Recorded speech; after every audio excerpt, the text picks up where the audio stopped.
दिल्ली इथल्या कॉन्स्टिट्यूशन क्लबमध्ये मंगळवारी 22 जुलै रोजी सकाळी 10 वाजता organising committee farmers and forest jewellers parliament यांच्या वतीनं राष्ट्रीय चर्चासत्र आयोजित करण्यात आलं आहे.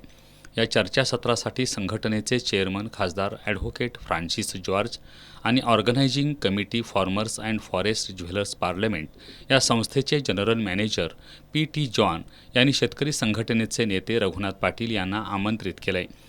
या चर्चासत्रात वन्य प्राण्यांच्या हल्ल्यांमुळे होणाऱ्या मानवी मृत्यू आणि उपजीविकेच्या विनाशात चिंताजनक वाढ होती आहे. यावर प्रामुख्यानं आपण लक्ष वेधणार असल्याचं रघुनाथ पाटील यांनी सांगितलं. वन्य प्राण्यांकडून अतोनात नुकसान होत आहे, मात्र वन विभागाकडून तोकडी मदत देऊन बोळवण केली जाते आहे.